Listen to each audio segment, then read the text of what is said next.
tem uma função no R chamada métodos. E aí eu posso perguntar para o R quais são os métodos de uma classe.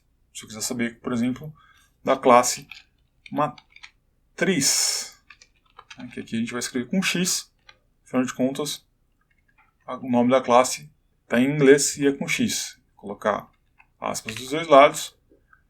Então, quais são os métodos que tem dentro da classe matriz? Run. Pronto.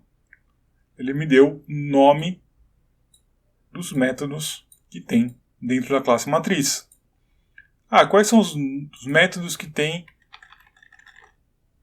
dentro da classe DataFrame?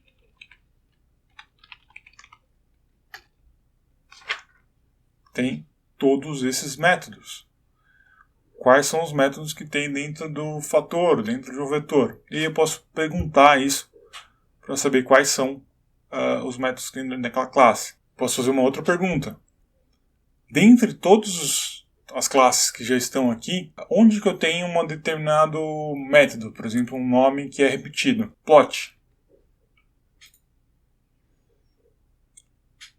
Então, o método plot, ele tem aqui quase que 29 métodos plot existindo dentro do meu R nesse momento. Plot, em inglês, é a mesma coisa que fazer um gráfico, desenhar um gráfico. Então veja que eu tenho o método plot para ACF, método plot para DataFrame, para dendrograma, para fórmula, para gráficos de densidade, para histograma, para várias outras coisas aqui dentro. O que é isso? É exatamente o que vocês podem estar pensando agora. Lembra que eu falei do delivery lá atrás? O plot é um método dentro do R que tem polimorfismo. Então todos eles chamam plot, mas se comportam diferentes de acordo com a classe de objeto que está lidando. Um outro caso de polimorfismo bem comum no R é métodos summary. Tá? Métodos de sumário de dados. Se a gente clicar aqui em Run, também vai aparecer aqui 32 métodos summary diferentes. Então aqui eu tenho summary para fator, summary para matriz e vários outros summaries que estão aqui dentro. E olha só que interessante, devido à característica de polimorfismo, eu posso fazer a seguinte coisa. Eu posso chamar a função summary patch. Estou chamando a função summary para o nosso objeto patch, que é um vetor de valores lógicos que estão aqui. O que vai acontecer? Ele vai me dar esse sumário aqui. Vai dizer, tem um resultado falso e dois verdadeiros dentro desse patch. Agora, o que acontece se eu pedir o summary para a nossa matriz A?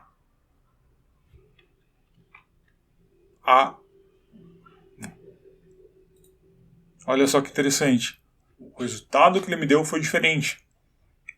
Ele vai me dizer para cada uma daquelas colunas o valor mínimo, o valor máximo de cada uma delas. Se eu pedir o summary agora,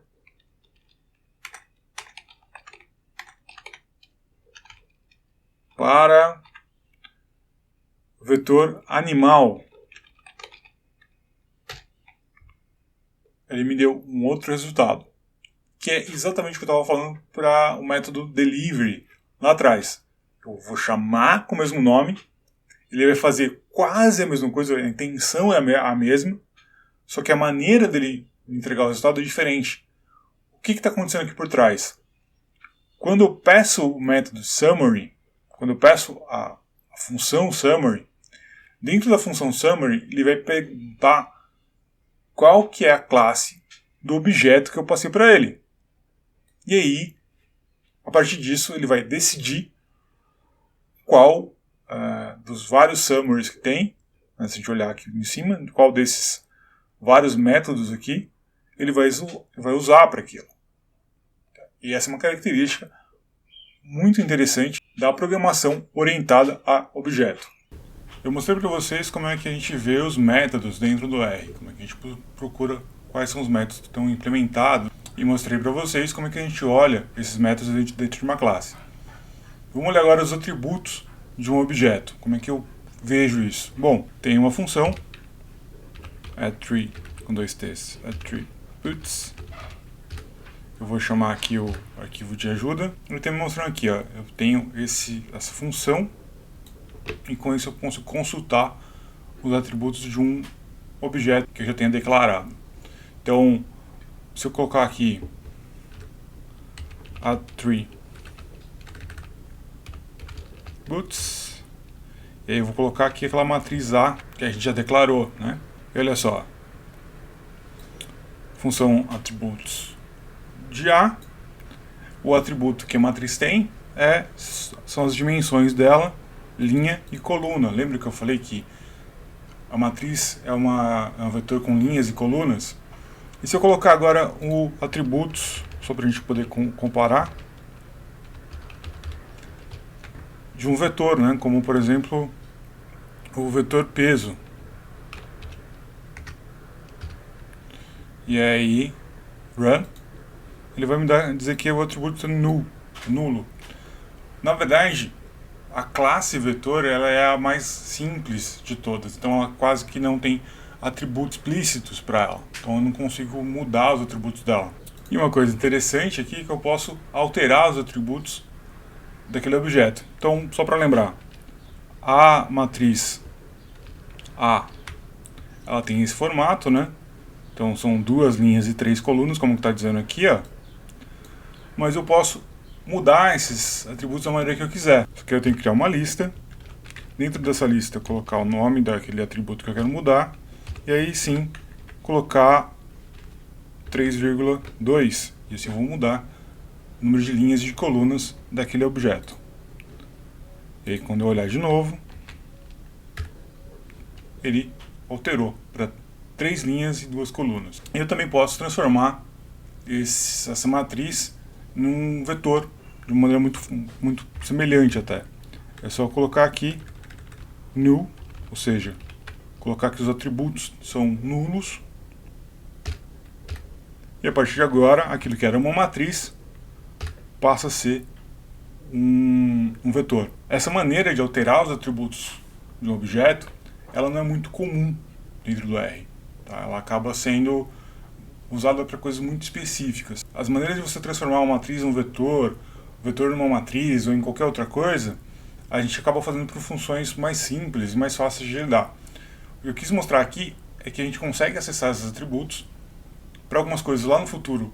Saber esses atributos vai ser importante, e eu só queria mostrar aqui para a gente conseguir fechar esse exemplo de uma maneira melhor e mais completa para vocês.